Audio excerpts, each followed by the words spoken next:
네, 잠깐 같이 기도하시고 예배를 시작하면 좋을 것 같습니다. 함께 기도하실 때 코비드19 상황을 위해서 같이 기도하면 좋을 것 같습니다. 위중증 환자가 늘어나고 이렇게 해서 위드 코로나가 이제 다시 후퇴하고 이런 상황인데요.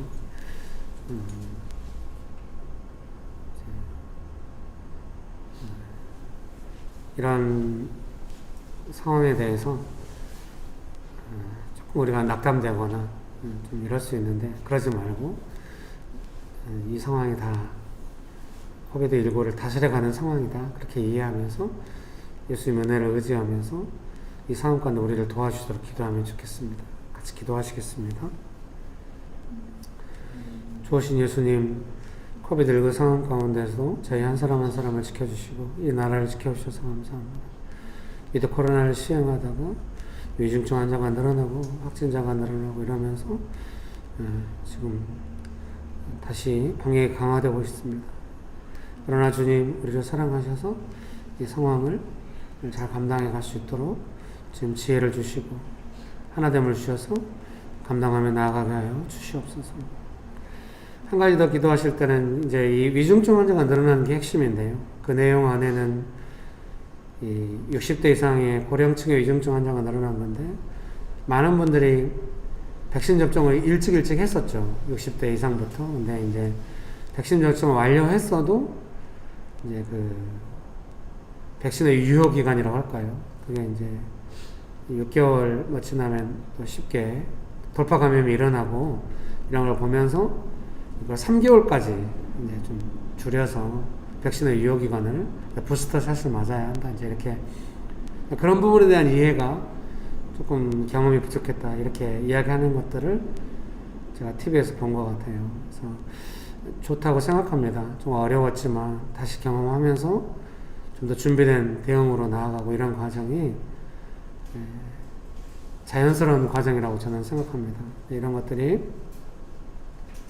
뭐 실패다, 막 분노나 원망, 막 책임소재 이런 것보다는 대응해가는 어떤 건강한 과정 중에 하나다.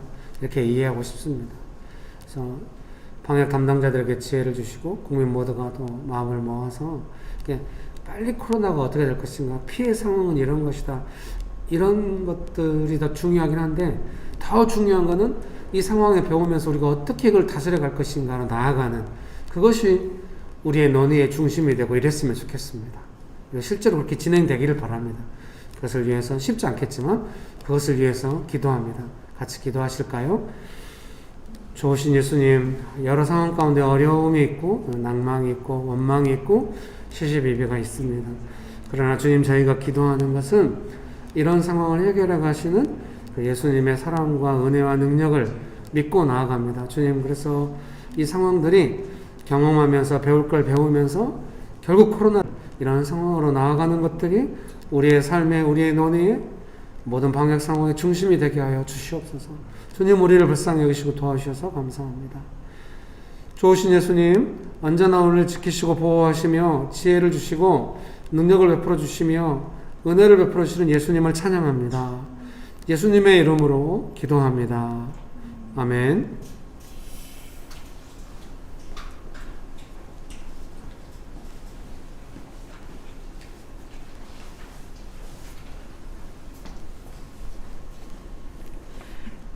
다 같이 사도신경으로 신앙 고백함으로 예배를 시작하겠습니다.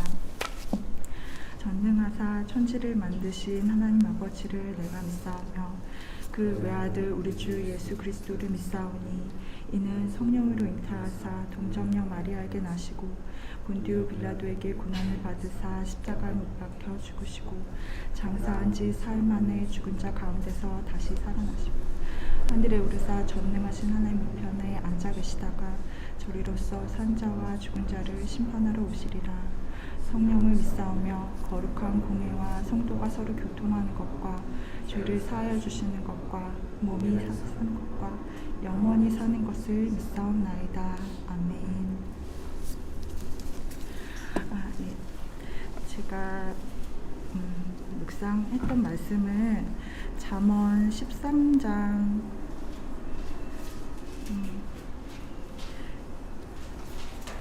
10절 11절 말씀입니다.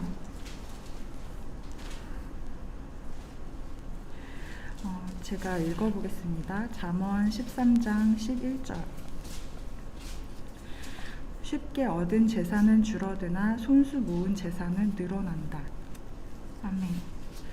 이건 재산에 대한 잠언이지만은 이 말씀을 제 재산이 있어서 이게 와닿은 게 아니고 영적 재산으로 와닿았어요. 그래서 쉽게 얻은 재산은 이렇게 줄어든다고도 번역이 되었지만 이렇게 사라진다라고도 번역이 되어 있는데 이 말씀이 왜 이렇게 영적 재산처럼 다가왔냐면은 제가 이제 명신교에 와서 너무 귀한 훈련과 깨달음 속에 예배하고 교제하고 또 섬기고 있는데 저도 모르게 가끔 경계하는 거는 내가 예배 때 배우고 또 특별 강의 있을 때마다 배우고 이런 것들을 듣고 안다 그래서 내 것으로 착각하지 말아야 되겠다는 생각이 들 정도로 너무 이제 귀한 것들이 많은데 경계를 하면서도 번번이 좀 착각을 하는 것 같아요. 그래서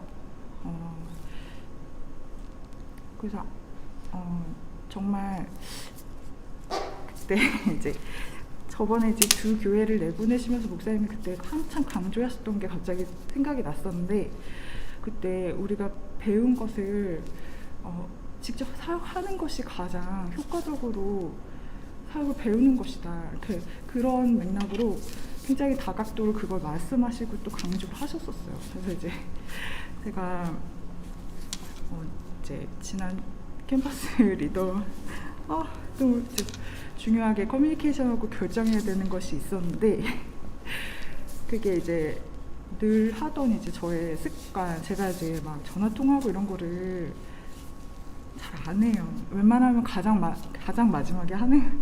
그러니까 제가 어떤 섬기는 상황에서도 저도 모르게 저 편한 방식대로 하고 또 이제 세밀하게 이제 여러분들의 마음을 이렇게 살펴야 되는 곳에서 막 간편하게 막 투표하려고 하고 너무 부끄러워가지고 그러다가 이제 또 조금 긴장이 또 생기면은 이게 이런 어떤 것이 아닐까라는 어떤 추측과 걱정을 하고 그래가지고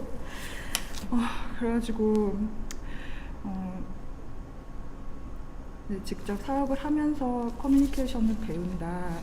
저의 나도 모르게 나왔던 내가 하던 편한 패턴, 편한 어떤 인간적인 대응들을 다시 한번 좀 하나님 앞에 좀 꼼꼼하게 또 이제 사람들을 섬기면서 이제 기쁜 마음으로 이걸 좀 즐겁게 해야 되겠다라는 걸 또 이제 배우는데 지금 생각하니까 되게 부끄러운데 요즘 좀 이렇게 실수하는 게 예전처럼 이렇게 저한테 마음에 남지가 않더라고요. 이게 좀 이제 솔직하고 진실한 거에 대한 훈련이 되어가는 것처럼 기쁘게 느껴지고 이제 사람들이 저를 어떻게 인식하느냐는 사실 점점 저한테 더 중요한 게 아닌 게 되고 그 과정에 있어서 하나님 경외하면서 준비하고 조금씩 나아지고 이런 거를 기쁘고 겸손하게 하려고 합니다. 그래서 오늘 우리 예배에서는 혹시나 내가 그냥 늘 주일 맞이하던 것처럼 예배를 대하고 늘 내가 편한 패턴처럼 지내고 있었던 마음가짐이 있다면 좀 돌아보고 하나님을 높이는 예배 되고 싶다고 같이 예배하고 기도하고 예배했으면 좋겠습니다. 하나님 세밀하게 저희를 돌아보아 주시고 또 깨닫게 하시고 우리가 알고 배운 것뿐만이 아니라 섬기면서 배울 수 있는 경험들을 허락하여 주셔서 감사를 드립니다. 어린아이와 같은 마음으로 이 과정 중에 하나님 경외하고 또 사람들의 귀함을 알고 또 이 사역의 아름다움을 알고 이렇게 사람들 속에서 하나님 경외하면서 섬기게 하여 주시옵소서. 주님 귀한 예배 허락하여 주셨습니다. 저희의 마음가짐 다시 돌아봅니다. 주님 이 예배를 통해 저의 온 존재가 주님 높이기 원하고 주님 앞에 드러나는 우리의 마음이 더 잘 드러나게 정말 우리의 마음을 활짝 열고 세밀하게 살피기를 원하고 주님께서 안타까워하시는 부분 또 걱정하셨던 부분들이 있다면 깨닫는 시간 되게 하여 주시옵소서. 감사드리고 예수님의 이름으로 기도드렸습니다. 아멘.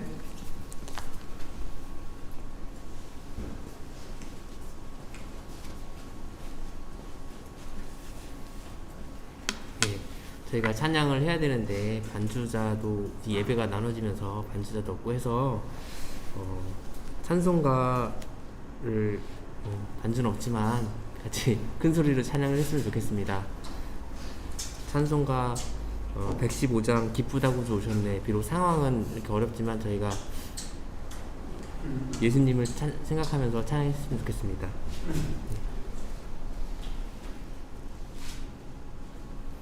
찬송가 115장 기쁘다 구주 오셨네. 기쁘다 구주 오셨네. 만백성 맞으라. 온 교회여 다 일어나. 다 찬양하여라. 다 찬양하여라. 다 찬양하여라. 구세주 탄생했으니 다 찬양하여라. 이 세상의 만물들아 다 화답하여라. 다 화답하여라. 다 화답하여라. 온 세상 죄를 사하려 주 예수 오셨네. 죄와 슬픔 몰아내고 다 구원하시네. 다 구원하시네. 다 구원하시네. 은혜와 진리 되신 주 다 주관하시니 만국 백성 구주 앞에 다 경배하여라. 다 경배하여라. 다 경배하여라. 아멘.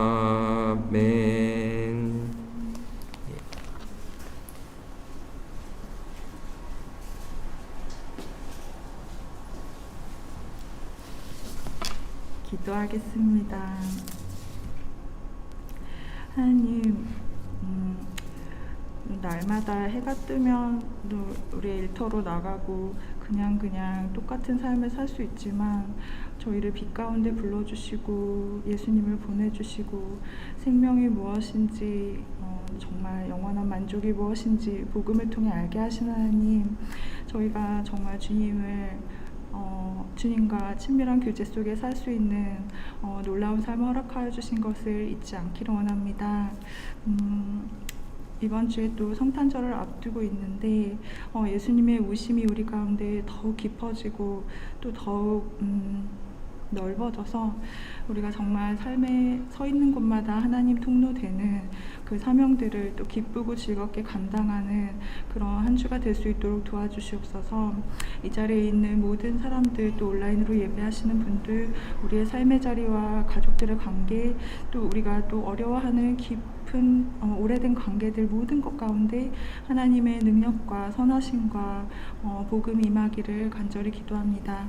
또 예배 인도하시고 말씀 전해주시는 목사님 가운데 함께하여 주시고 함께 깨닫고 열매 맺는 명신교회 될 수 있도록 붙들어 주시옵소서. 감사드리고 예수님의 이름으로 기도드렸습니다. 아멘.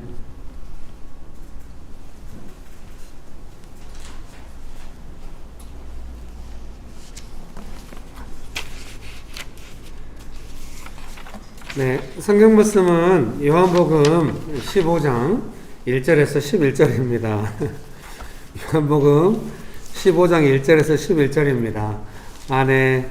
1, 2, 3부로 예배드리면 2부에 이렇게 4명 오셔가지고 이렇게 앉아 계실 줄은 몰랐어요. 그래도 은혜스럽습니다. 요한복음 15장 1절에서 11절입니다. 방송으로 예배 드리시는 분 계시다면 같이 말씀을 찾으시면 좋겠습니다. 요한복음 15장 1절에서 11절입니다. 네. 미리 막 광고가 잘 안 돼요. 유튜브 상으로는. 그래서 방역 상황이 바뀌면서 3부로 다시 예배 드리게 되었습니다. 요한복음 15장 1절에서 11절 말씀 제가 읽어드리겠습니다. 나는 참 포도나무요 내 아버지는 농부라. 물은 내게 붙어 있어 열매를 맺지 아니하는 가지는 아버지께서 그것을 제거해 버리시고, 물은 열매를 맺는 가지는 더 열매를 맺게 하려 하여 그것을 깨끗하게 하시느니라. 너희는 내가 일러준 말로 이미 깨끗하여졌으니 내 안에 거하라. 나도 너희 안에 거하리라. 가지가 포도나무에 붙어 있지 아니하면 스스로 열매를 맺을 수 없음 같이 너희도 내 안에 있지 아니하면 그러하리라. 나는 포도나무요 너희는 가지라. 그가 내 안에 내가 그 안에 거하면 사람이 열매를 많이 맺나니 나를 떠나서는 너희가 아무것도 할 수 없음이라. 사람이 내 안에 거하지 아니하면 가지처럼 밖에 버려져 마르나니 사람들이 그것을 모아다가 불에 던져 사르느니라. 너희가 내 안에 거하고 내 말이 너희 안에 거하면 무엇이든지 원하는 대로 구하라. 그리하면 이루리라. 너희가 열매를 많이 맺으면 내 아버지께서 영광을 받으실 것이요 너희는 내 제자가 되리라. 아버지께서 나를 사랑하신 것 같이 나도 너희를 사랑하였으니 나의 사랑 안에 거하라. 내가 아버지의 계명을 지켜 그의 사랑 안에 거하는 것 같이 너희도 내 계명을 지키면 내 사랑 안에 거하리라. 내가 이것을 너희에게 이름은 내 기쁨이 너희 안에 있어 너희 기쁨을 충만하게 하려 함이라. 아멘. 좋으신 예수님 은혜를 베풀어 주셔서 감사합니다. 하나님 아버지 간절히 의지합니다. 성령 하나님 충만하게 역사해 주셔서 감사합니다. 예수님의 이름으로 기도합니다. 아멘. 네. 설교문 제목은 예수님의 사랑인데요.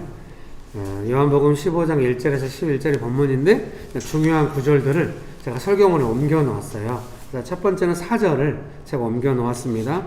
내 안에 거하라. 나도 너희 안에 거하리라. 가지가 포도나무에 붙어 있지 아니하면 스스로 열매를 맺을 수 없음 같이 너희도 내 안에 있지 아니하면 그러하리라. 그래서 우리가 열매를 많이 맺으려면은 포도나무에 붙어 있어야 된다는 거예요. 우리는 가지니까. 여러분 믿습니까? 그래서 예수님 안에 있으면서 그 두 가지 표현이 다 나오잖아요. 내 안에 거하라. 가지가 포도나무에 붙어 있지 아니하면. 그래서 예수님 안에 거한다고 하는 것은 포도나무에 가지가 붙어 있는 것처럼 우리가 예수님께 이제 붙어 있다. 예수님 안에 거한다. 그러면 이제 열매를 맺게 된다. 이렇게 말씀하시는 것 같습니다. 여러분 축복합니다. 근데 열매가 뭔지 설명하기가 조금 어렵다는 거예요.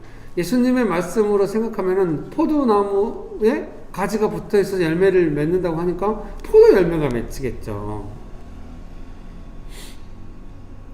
네. 여러분 4명 모이니까 여러분도 힘이 없죠? 근데 저는 지금 되게 신나고 좋은 것 같아요. 포도 열매잖아요. 포도 열매. 근데 이제 이거를 포도 열매구나 이렇게 끝나면 안 되잖아요. 그러면 농업시 가야 돼요. 농업시간. 어떻게 이제 예수님께서 그걸 비유로 말씀하신 것 때문에 포도 열매, 그 열매가 뭔지 이게 조금 설명이 돼야 되는데 잘 설명할 수 있을지 모르겠어요. 왜? 설교문에 없으니까 준비한 게 이게 아닌데 설교를 좀 준비하는데 자꾸 열매를 나눠야 한다는 생각이 막 드는 거예요. 어떻게 보통 이러면 설교가 이제 막 이상하게 가거든요. 여러분 축복합니다. 그래서 열매를 아예 우리 진우 시우가 와가지고 순식간에 우리 7명 됐어요. 감사합니다.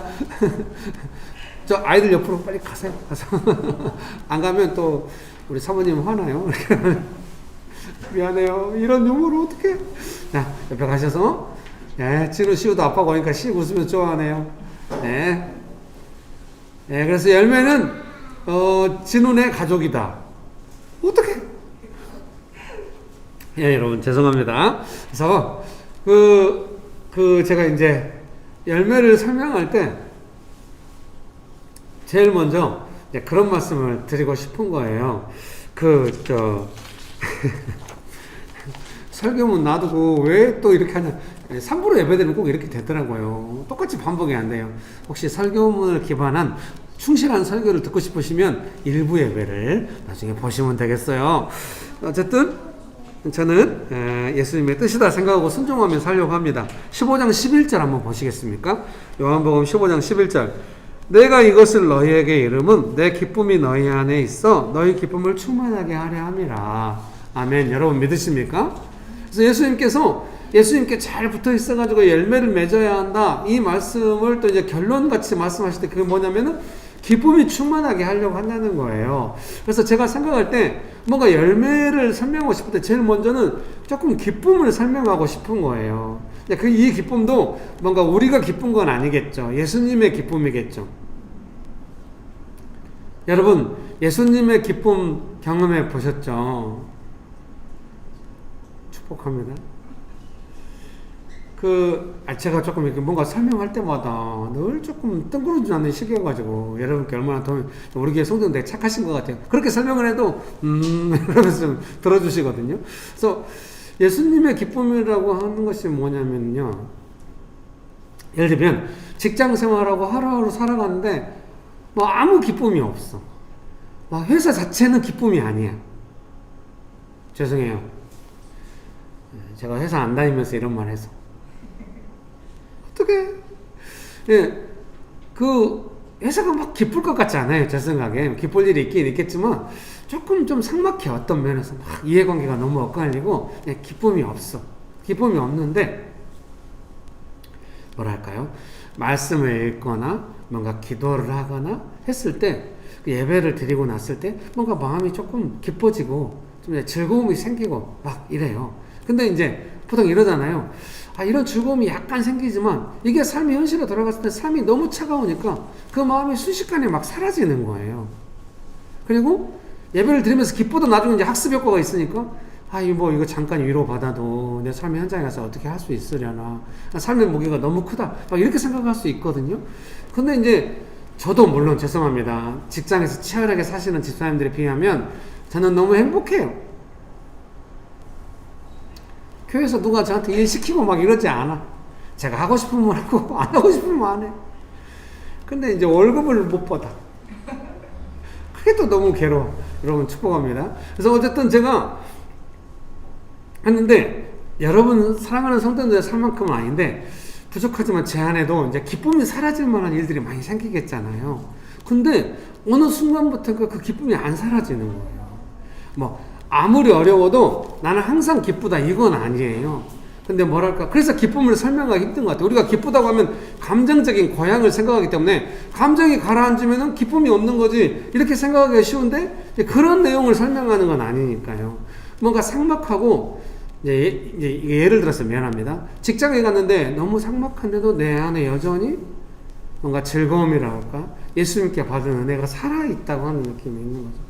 그래서 이제 제 안에는 우선순위가 바뀐 거예요. 옛날에는 상황이 너무 삭막하면 내가 삭막함에 영향을 받는 것이 당연하고 이 분위기 안에서 내 기쁨을 어떻게 찾을까 이런 것이 당연한 수순이었거든요. 근데 지금 우선순위가 어떻게 바뀌었냐면 뭔가 삭막함을 느끼면서 그 삭막함을 느낀다고 하는 게 제일 먼저 뭐 인식으로 저한테 다가오냐면 내 안에 있는 기쁨이 영향받겠구나. 이것이 영향받아가지고 소멸되면 안 되는데 막 이런 생각이 드는 거예요. 그걸 가장 직접적으로 느낄 때가 가정에서 막 그러는 거예요. 가정에서 기쁠 때도 있고 막 긴장될 때도 있고 막 이렇게 있을 거 아니에요. 근데 뭔가 일이 일어났을 때 제 안에서 기쁨이 조금 사라지려고 하는 걸 금방 느끼는 거예요. 그러면은 제가 가족들을 대하는 게 기쁨이 없이 막 대하게 되는 거예요. 열매가 아니게 대하게 되는 거죠. 오늘 아침에도 나오는데 우리 시기가 또 날린 거예요. 눈물 바람이에요. 애가 어쩜 그렇게 애 잘못 대하면 진짜 함정에 빠지거든요. 애가 눈물 바람이면은 좀 이제 좀 스트레스 받아요. 부모는 애가 막 아침부터 우니까 지금 저는 교회 가서 설교해야 되는 무게가 한가득인데 새벽부터 애가 눈물바라고 울고 이제 왜 우냐면 왜 우리 일부 예배 안 가냐고, 왜 산부냐고, 일부 예배 가서 호세아랑 놀아야 되는데 왜 안 가냐고, 왜 산부냐고, 왜 일부에 못 가겠어요? 지가 늦게 일어나니까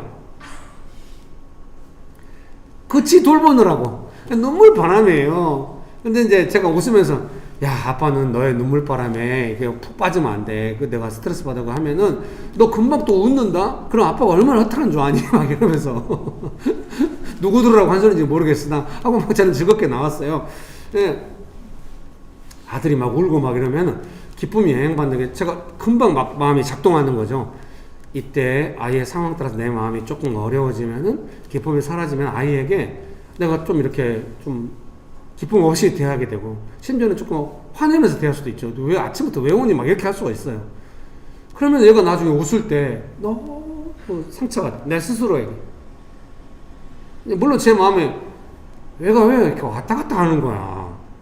그래가지고 내가 잘못되어 있다가 지금 나만 모멸감 느끼잖아. 7살 먹은 자식한테 50살 먹은 아버지가 할 일은 아니잖아요. 그러니까 스스로 너무 마음이 괴로워지는 거예요. 그래서 지금은 얘가 막 눈물 바람이어도 너 곧 웃을지도 몰라. 그래서 시기야, 아빠가 오늘 김밥 사놓을게. 오면 김밥 같이 먹자 해도 아무 의미가 없어요. 그래도 곧 웃는다는 걸 제가 알아요. 제가 왜 그렇게 됐냐면 제 마음 안에 지금 뭔가 예수님께서 주신 기쁨, 좀 견고한 기쁨이 상황 때문에 영향받으려고 한다는 것을 느끼고 그 기쁨을 지키려고 하고 그 기쁨이 우선되어서 얘를 돌보고 싶다는 것이죠. 제가 사랑하는 성도들과 함께 예배드리고 교회 생활할 때도 제가 제일 조심할 건 뭐냐면은 그런 열매가 없이 할까봐 제일 조심스러운 것 같아요. 열매라고 하는 것이 눈에 보이지 않잖아요. 어떤 일을 만났을 때 제가 이거를 기쁨으로, 사랑으로, 예수님의 사랑 안에 거하면서 하는가, 아니면 그 상황에 영향받아가지고 약간 삭막한 마음으로 하는가 하는 것은 아무도 몰라요. 근데 이제 저는 좀 느끼고 있겠죠. 옛날에는 저도 못 느꼈지만 느끼고 있을 때 그때 어떻게 할 것인가 하는 것이 상당히 중요한 것 같아요. 사랑하는 성도님 여러분, 믿으십니까? 여러분께도 아마 이런 내용이 전달될 수 있기 때문에 아마 좀 주목되고 제가 설명하고 있는 것이 아닌가 싶어요. 그러니 사랑하는 성도님 여러분, 예수님 믿고 의지해서 열매를 맺는 삶으로 가려고 할 때 항상 이미 우리 마음 안에 예수님 안에 거하기 때문에 열매가 와 있어요. 기쁨이 와 있어요. 사랑이 와 있습니다. 여러분 믿으십니까?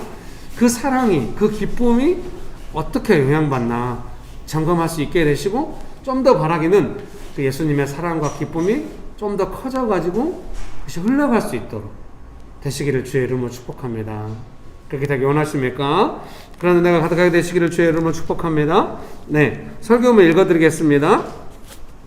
예, 두 번째 9절 말씀 읽어드릴게요. 설교문의 9절 말씀 제가 요한복음 15장 9절 말씀을 옮겨 놓았습니다. 아버지께서 나를 사랑하신 것 같이 나도 너희를 사랑하였으니 나의 사랑 안에 거하라. 아멘. 믿습니까? 포도나무에 붙어 있다.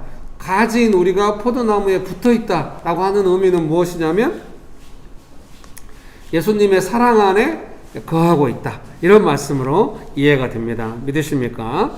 네, 읽어드릴게요. 가지인 우리가 예수님께 붙어있는 방식에 대한 예수님의 가르침은 예수님의 사랑 안에 거하라는 것입니다. 요한복음 13장 1절에서 2절 읽어드리겠습니다. 6월절 전에 예수께서 자기가 세상을 떠나 아버지께로 돌아가실 때가 이른 줄 아시고 세상에 있는 자기 사람들을 사랑하시되 끝까지 사랑하시니라. 마귀가 벌써 시몬의 아들 가룟 유다의 마음에 예수를 팔려는 생각을 넣었더라.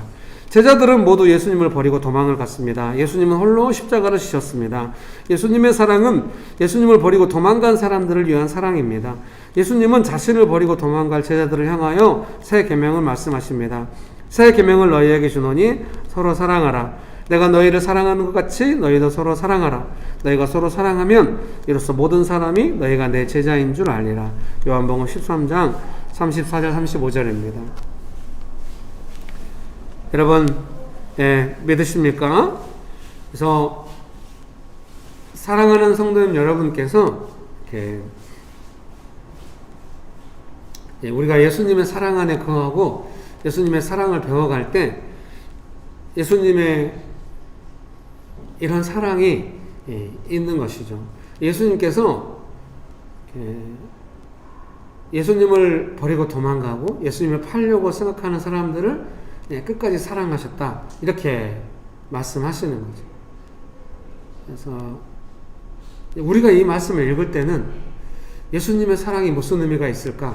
예수님이 조금 비참하다, 막 이렇게 생각할 수 있고, 만약에 우리가 이런 비슷한 상황 가운데 있다고 한다면은 어떤 사람이 팔려고 하거나 뭐 도망가거나 이러기 전에도 이미 우리 마음은 영향을 받아가지고 상당히 복잡해져 있을 수 있습니다. 네, 제가 생각할 때 예수님을 팔려고 하는 제자나 예수님을 버리고 도망간 제자들을 향하여 예수님이 끝까지 사랑하셨다고 하는 사랑은 그 제자들의 어떤 상태나 그런 거를 좀 떠나서 예수님의 사랑이 일관성 있게 이렇게 진행되고 있다, 이런 생각이 듭니다. 예, 비참함이 아닌 것이죠. 뭐 그런 것이 아니라 예수님의 사랑이 나중에는 열매를 맺겠죠. 제자들이 다시 예수님의 사랑에 감격하고 예수님을 위해 헌신하고 이렇게 됩니다. 이 시간은 조금 그런 시간은 아니에요. 나중에 그런 시간이 올 걸 알고 꼭 그렇게 하고 그런 개념이라기보다는 이 시간에 진행되고 있는 것이 보다 진실한 사랑이다, 진정한 열매다, 그런 생각이 들어요. 그래서 사랑하는 성도님 여러분, 우리가 열매로 예수님의 기쁨과 그 사랑 주시는 그 사랑 안에서 우리가 사랑과 예수님께 주시는 사랑과 기쁨의 열매로 살아간다고 하는 것은 무엇이냐면, 분위기가 너무 안 받쳐주고 이런데도 우리가 마음을 써서 하는 거예요. 여러분 축복합니다. 제가 CBS 올폰 설교하러 갔는데요, 김문훈 목사님이라고 부산에서 그 유명한 목사님이 있거든요. 방송에 자주 나오는, 막 좀 유머스하게 설교 잘하시고 교회도 크게 부흥된. 그렇죠. 우리 교회 성도님들은 그 목사님을 모르는 눈치예요. 여러분 축복합니다. 되게 유명한 분이에요. 장경동 목사님급이에요. 어떡해. 네, 그분이 제가 같이 하게 됐거든요. 좀 위축되더라고요. 너무 좀 이렇게 뭐 딴 건 없고 정말 어떤 그 유명세에 위축되고 그런 게 전혀 아니라 진짜로 좋은 분 같더라고요. 그래서 나와서 설교를 하셨는데, 저도 그렇지만 이제 목사님들이 조금 이렇게 강의하러도 많이 가잖아요, 외부로. 근데 그 목사님도 외부로 강의하러 갔는데 할머니들 한 4분인가 5분이 앉아 있었대요. 자기가 막 즐겁게 막 하겠대요. 막 했더니 나중에 그 할머니 중에 한 분이 서울에 아들이 방송국에 있는 PD였대요. 그래서 그 목사님이 설교한 내용을 테이프를 보내주면서 너도 한번 들어보라. 그래가지고 이제 목사님에게 또 이제 어떤 일들이 일어나고 이랬다는 이야기를 설교를 한 걸 들었어요. 얘가 적절한지 모르겠습니다만은 사랑하는 성도님 여러분들의 삶 속에서도 이제 그 목사님이 막 할머니들 몇 분 앉아 계셔도 열심히 설교했다, 뭐 이런 걸 좀 직대하기 그렇습니다만은 그 목사님의 마음의 결정이 있을 거 아니에요. 우리도 뭐 그럴 때가 있거든요. 상황은 너무 아니지만 최선을 다해서 해보자, 뭐 이럴 때가 있을 수도 있어요. 근데 이제 제가 그 목사님 예를 듣는 것은 뭐냐면, 아마도 예수님의 사랑으로 그렇게 한 것이 아닐까, 그런 생각을 하게 되는 거죠. 여러분 믿습니까? 저도 지금 예수님의 사랑으로 그렇게 할 수 있을까를 고민하면서 한번 해보는 것 같아요. 그래서 정말로 목사로서 만약에 열매가 있다 이렇게 한다면 성도님들이 많이 모이고 막 분위기 좋고 막 이럴 때 막 열매가 있다고 할 수 있는데, 지금이야말로 열매가 있을 때가 아닌가.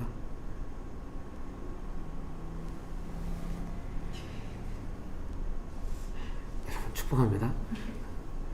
성도님도 벌써 4명 와서 앉아있으니까 조금 이럴 때, 저는 지금도 좀 문제의식이 항상 있는 것 같아요. 성도님들한테 뭔가 일이 되는 분위기로 으쌰으쌰 할 때하고 분위기가 좀 그렇게 형성이 안 될 때에 따라서 마음의 영향을 받아서 그것이 예배에 영향을 미치고 이런 거에 대해서 조금 늘 좀 도와주고 싶은 마음이 있었어요.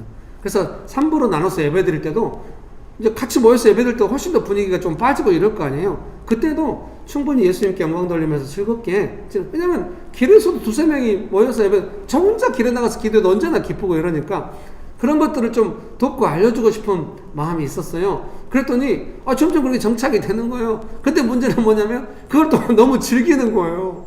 이제 소수가 모여서 방역 걱정 없이 우리끼리 예배드리는 거 막 이러면 이건 또 아닌데, 제가 변덕스러운 건지 모르겠어요. 언제나 뭐 사람이 모이면 어떻고 분위기가 어떻고 이런 걸 떠나서 예수님의 그 열매 안에서 좀 즐거워하면서 있을 수 있겠는가. 이제 그게 좀 강건하게 돼야 삶의 현장에 돌아갔을 때 분위기가 안 받쳐줄 때도 내 안에 예수님의 기쁨이 그 열매가 사그러들지 않고 좀 풀어나갈 수 있게 되는 것이죠. 열매는 거기에 있는 것이죠. 그러니까 제가 목사로서 만약에 예수님을 믿고 따르면서 열매가 있다고 한다면 언제 열매가 있겠습니까? 예배 분위기나 사람이라든가 교회가 어떤 상황이든 제가 예수님의 사랑으로 계속 움직일 수 있을 때 그때 열매가 있는 것이겠죠. 예수님의 사랑을 이런 식으로 설명해도 되나요? 이해가 되는지 공감이 되는지 잘 모르겠어요. 사랑하는 성도님 여러분, 제자들이 막 도망가고 분위기가 영 아니잖아요. 우리 같으면 막 이런 상황에 모멸감을 느끼죠. 뭔 의미가 있겠어요. 팔아버리려고 하는데 가룟 유다 같죠. 근데도 예수님은 이렇게 끝까지 사랑하셨대요. 그건 뭐겠어요? 예수님의 사랑이 분위기나 어떤 사람들의 반응과 상관없이 예수님 안에서 신실하고 견고하게 진행되었다. 이렇게 이해가 됩니다. 그 힘으로 십자가를 지신 것 같아요. 그래서 혹시 사랑하는 성도님 여러분, 모든 상황에 그렇게 적용하면 안 되겠지만 분위기 완전 빠지고 막 되게 막 그러고 심지어 나한테 모멸감이 몰려오는데도 그걸 이겨내고 예수님 믿고 의지하면서 막 그 상황을 견디면서 막 남들이 받아주지도 않는데도 뭔가 예수님의 사랑 안에서 뭔가 행하고 있어요. 어쩌면 그것이 십자가를 지고 예수님을 따르고 있는 모습일지도 몰라요. 나중에 제자들이 예수님께 돌아오잖아요. 하나님의 역사하심이라고 생각합니다. 십자가 지고 예수님의 사랑을 실천하면서 따라가는 그 시간이 있어야 또 사람들이 돌아와서 막 즐겁게 또 하는 그런 시간이 주기적으로 우리의 삶에 있을 거라고 저는 생각을 해요. 주변 사람들이 인정해주고 분위기 좋아지고 막 이런 것만이 열매나 그런 것이 아니라 그런 시간들이 오히려 열매가 있냐 없냐는 언제 증명되는가, 그 분위기 빠질 때 사랑이 있나 없나 언제 그때 어떻게 하는가 하는 것이 되게 중요하다는 생각이 듭니다. 여러분 믿으십니까? 그 밑에 12절 말씀 제가 읽어드리겠습니다. 내 계명은 내가 너희를 사랑한 것 같이 너희도 서로 사랑하라 하는 이것이니라. 결국 예수님 안에 거하는 것, 열매를 맺는 삶, 제자의 삶을 사는 것은 서로 사랑하는 것입니다. 성실하게 도왔으나 버림받는 것 같은 느낌을 많이 받았습니다. 그러나 예수님처럼 끝까지 사랑하지 못했습니다. 그래서 설교를 준비하는 것이 부끄럽습니다. 부끄럽습니다. 그래도 지금까지 배운 내용을 설명하자면 먼저 내가 한 행동을 근거로 사람을 향하여 어떤 기대를 하지 말아야겠다는 생각을 합니다. 사랑이 아니라 미워하게 될 가망이 높다는 생각을 합니다. 또 가룟 유다와 같은 일들이 언제든 일어날 수 있다는 생각을 하고 사랑은 방해를 이기고 끝까지 예수님의 뜻을 따르는 것이라는 생각을 합니다. 제자들이 모두 도망가는 상황에 낭만적인 사랑은 없습니다. 그것은 가슴 아프고 고통스러운 것입니다. 그런 순간이 사랑이 아니라고 이해할 수 없다고 하지 않고 예수님의 사랑을 기억하려고 합니다. 여러분, 그런 은혜가 있게 되시기를 주의 이름으로 축복합니다. 그래서 예를 들면 그런 상황에서 가룟 유다를 향하여 아무리 그래도 팔려는 건 아니잖아. 도망간 것까지는 이해가 된다. 팔려는 건 아니잖아. 이러면은 가룟 유다가 대화가 되겠습니까? 대화가 안 되겠잖아요. 왜 대화가 안 됩니까? 거기 적혀 있잖아요. 그 성경 말씀에 아까 맨 위에 읽었던 요한복음 13장 1절 2절입니다. 마귀가 벌써 시몬의 아들 가룟 유다의 마음에 예수를 팔려는 생각을 넣었더라. 어떻게 가룟 유다를 설득할 수 있는 방법이 없는 것 같아요. 그러니 사랑하는 성도님 여러분, 여러분의 삶에서 뭔가 사랑이 방해를 받고 있을 때 그걸 설득하려고 하는 게 의미가 있을까 싶어요. 설득하려고 하면 설득이 되는 게 아니라 내가 사랑을 잃어버릴 염려가 있어요. 사랑이라고 하는 것은 가룟 유다와 같은 상황에 설득해서 될 거라고 생각하지 않는 것이죠. 사랑은 무엇입니까? 가룟 유다의 반응과 상관없이 방해가 있든 말든 나는 예수님의 사랑을 지키면서 나아가는 것이 사랑이다, 이런 생각이 드는 것입니다. 그래서 만약에 가정 안에서나 직장 안에서 무슨 일이 발생했는데 사랑이 위협받고 있어요. 사랑을 잃어버릴 것 같아요. 열매를 잃어버릴 거예요. 그때 제일 조심해야 될 것 중에 하나는 뭐겠습니까? 가룟 유다를 설득하려고 하는, 방해를 설득하려고 하는 시도들에 대하여 우리가 고민해야 한다는 것입니다. 그렇게 되면 방해에 말릴 염려가 있어요. 사랑을 잃어버릴 염려가 있습니다. 그런다고 해서 네, 보통 우리가 많이 열받아가지고 네가 방해야. 난 널 설득하지 않을 거야. 이렇게 가는 거는 진짜 이제 방해에 함께 있는 거죠. 절대 그러지 말고 사랑을 지켜가면서 예수님의 사랑으로 감당해야 하는 줄 믿습니다. 여러분 믿으십니까? 그런 은혜가 있게 되시기를 주의 이름으로 축복합니다. 그러니까 열매로서 예수님의 사랑을 실천하고 이럴 때는 조금 이제 예수님의 사랑으로 해봐야겠다 할 때는 수많은 방해를 받게 되겠죠. 사실은 엄마 아빠들이 그렇게 해서 자녀를 사랑하고 길러. 그냥 우리는 이제 자녀들이었으니까 엄마 아빠가 뭐 자연스럽게 따뜻하게 해주면은 다 당연한 거고, 엄마 아빠가 균형을 잃었을 때는 상처를 받잖아요. 근데 이제 우리가 엄마 아빠가 되고 나이가 들으면 어떤 걸 하냐면 정말로 자기 자녀를 할지라도 사랑한다고 하는 것은 수많은 방해를 이기고 사랑을 지켜가면서 사랑한다는 것을 알잖아요. 그때 자녀한테 따지거나 이렇게 해가지고는 결론이 안 나잖아요. 그래서 사랑이라고 하는 것이 그렇게 약간 화살을 맞는 것 같은 그런 방해를 이겨내면서 사랑을 해간다는 것을 기억할 필요가 있습니다. 그래서 교회 안에서도 그런 부분을 훈련할 필요가 있습니다. 서로 사랑한다고 하는 것이 무엇이겠습니까? 그러니까 서로 사랑할 수 없는 상황에서 너 왜 방해를 받니? 이렇게 따져가지고는 미워하게 되니까 말하지 않지만 서로 뭔가 화살이 날라오는 것 같은 좀 고통이 있는데 그때도 이제 예수님의 사랑으로 해가는 것이죠. 그렇게 해가고 나면 나중에 지치겠죠. 아이고 지쳐라. 남들은 그 지침을 모르겠죠. 뭔 일 있었어? 그냥 자연스럽게. 네, 본인은 사랑을 했기 때문에 지치겠죠. 예. 근데 그 지치는 시간이 진짜 지치고 있는 것이 아니라 되게 열매를 맺고 있는 건강한 시간이라서 어디 가서 더 어려운 상황을 만났을 때도 사랑이 식지 않고 사랑을 할 수 있을 거예요. 지금 제가 설교를 하면서도 뭔 말하는지 잘 모르겠거든요. 들으신 분들 이해가 되시나요? 여러분 축복합니다. 나중에 그러면 더 어려운 시간, 더 풍성한 열매 이렇게만 가는 것인가? 그런 건 아닌 것 같아요. 나중에는 넉넉히 감당할 만한 사랑들이 있게 되고 사랑이 쉬워지는 거죠. 여러분 지금 사랑이 쉽지 않잖아요.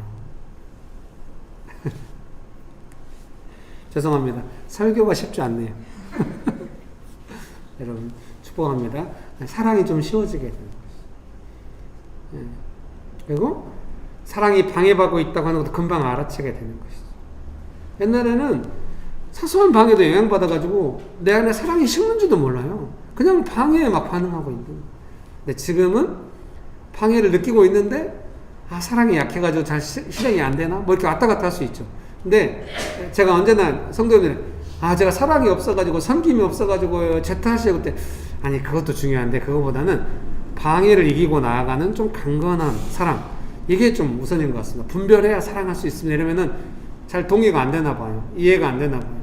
대화가 안 되는 측면이 많아요. 뭔가 분위기 안 좋을 때, 내 연약함 나올 때 뒤로 물러나지 마세요. 강건한 사랑으로 나아가고 있는 중에 방해를 이기고, 모든 사랑은 방해를 받겠죠. 예수님의 사랑이 방해를 받으니까. 그래도 예수님의 사랑이 강건하게 갔다면 반드시 그 사랑은 열매를 맺게 됩니다. 여러분 믿으십니까? 그런 은혜가 가득하게 되시기를 주의 이름으로 축복합니다. 12절 문맥의 밑에서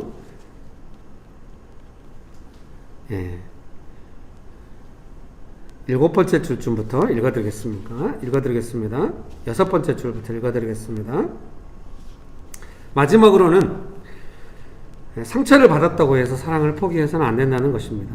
사람들에게 최선을 다했다가 버림받았다고 느끼면 마음 문을 닫게 됩니다.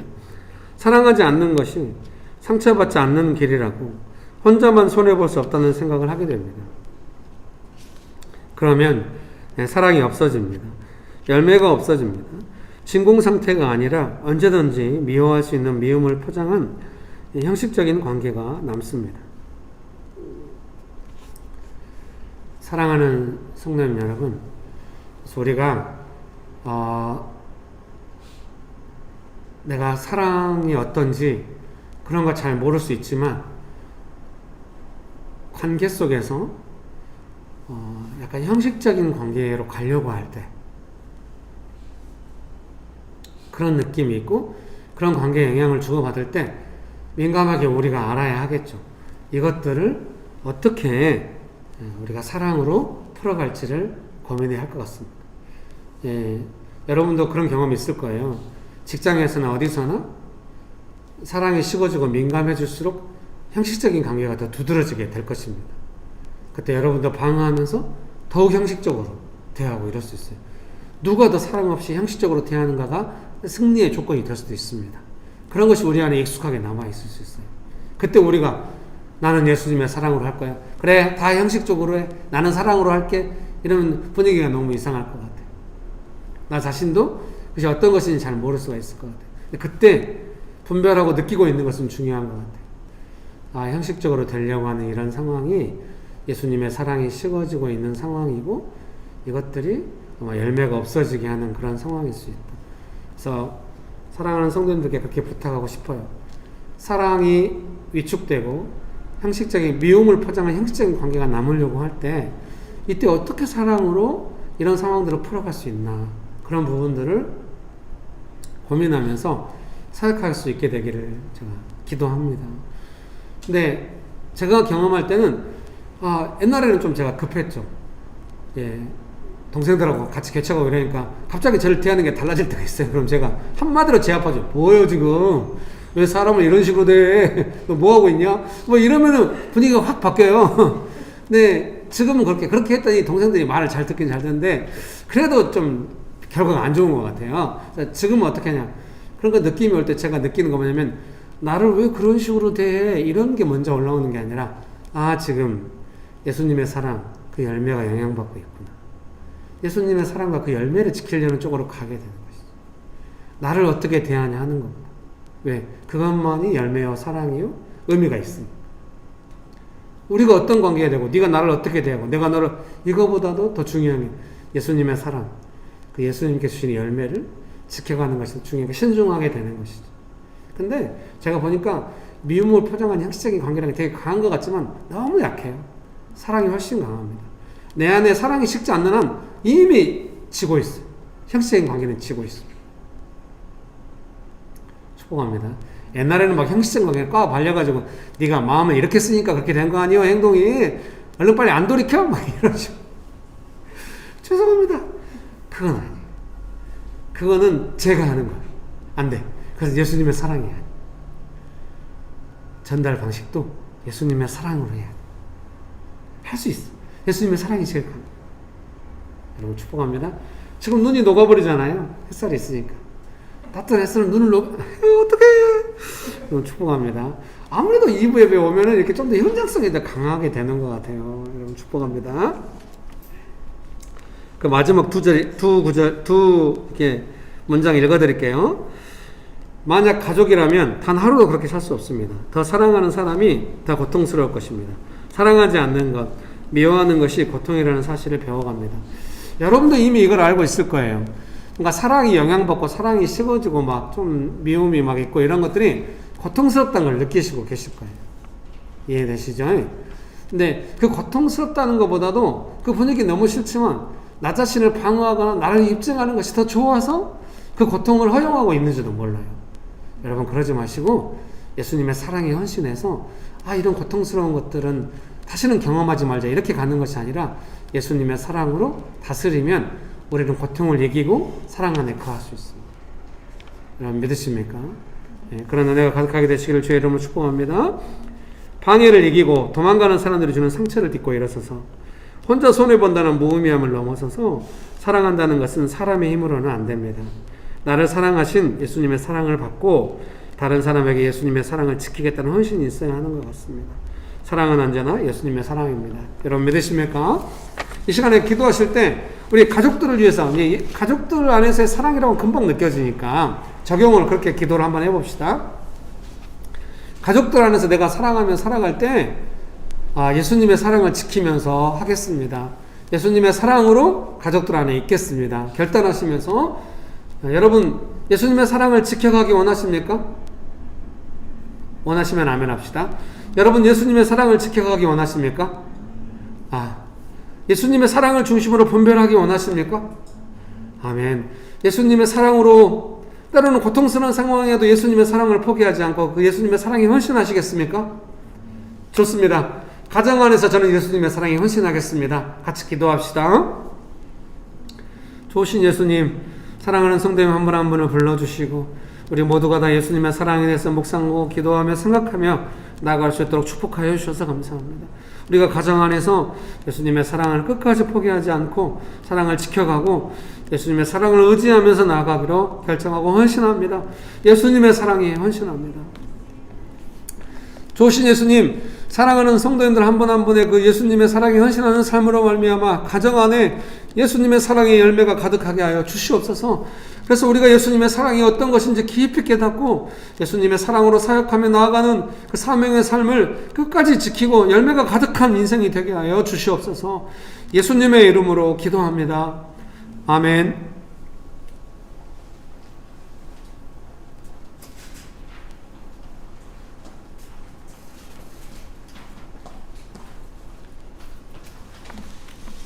하나님, 오늘도 다 같이 모여서 예배를 드릴 수 있게 허락해 주시며 감사드립니다.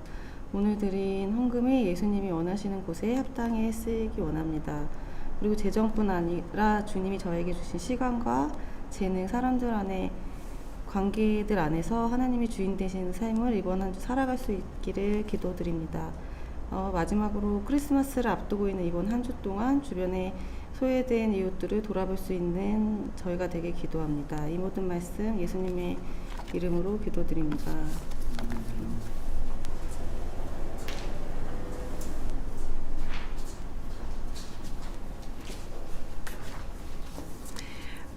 오늘부터 다시 3부 예배로 나눠드리게 되고요. 또 그때그때 방역 상황이나 확진자 상황에 따라서 바뀔 수 있으니까요. 서로 체크하고 알려주셨으면 좋겠습니다. 다음 주까지는 똑같이 3부로 드릴 예정이고요. 또 이번 주 토요일날 성탄절 예배가 11시에 있습니다. 또 기억하셔야 될 거는 저희가 이제 예수님 생일 기억하고 축하하는 의미로 가정별로 그 케이크 지원하고 있어요, 교회에서. 그래서 여러 가지 할인받고 사전 예약하시고 하신 어떤 영수증이랑 계좌번호를 각 캠퍼스 담당 분들한테 이렇게 전달해 주시면 교회에서 이렇게 보내드리도록 하겠습니다. 그리고 돌아가실 때 달력도 하나씩 있으니까요. 저희 혜지 집사님이 제작해서 가지고 오신 거세요. 되게 예쁘거든요. 그 뒷면은 내년이 지나도 항상 쓸 수 있는 예쁜 일러스트예요. 가져가 주시고요. 다음 주에 뵙겠습니다. 축도로 마치겠습니다.